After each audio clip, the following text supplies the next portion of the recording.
Kwa majina anaitwa Joseph Cairo, Kivumbini FC head coach. Sisi tunacheza ligi ya county.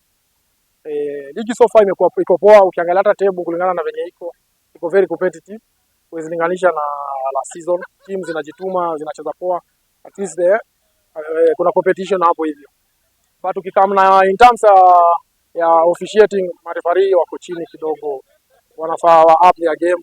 Officiating haileti shangwe kabisa, si kitu poa. Ukiangalia saa hizi ligi kulingana na venye iko, wanafaa wa up na wachezeshe vitu, decisions zao ziko at least sober kidogo.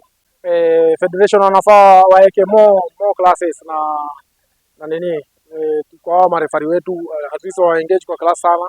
Ukiangalia wengine ni kama hawana knowledge, ama tuseme kama hata kama wako na knowledge ni ignorance, hiyo kupuuza nini.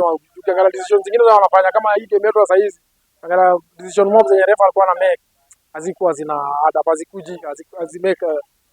zinafanya zinavuja wachezaji morale sana kwa ground. Hiyo mambo na match fixing hapo hivyo, ukiangalia kumekuwa na incidents kama hiyo, kumekuwa na clip trend kidogo hapo hivyo, lakini sitaki kukuguzia hiyo.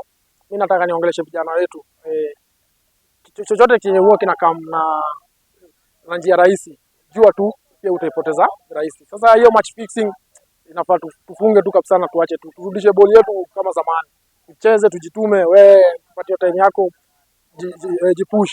Juu unapata kocha ametrainisha team poa kabisa, kumbe upande mwingine wachezaji wamefanya mambo yao, of which inavunja na inarudisha play yetu na ranking yetu pia kama inchi kinyuma football.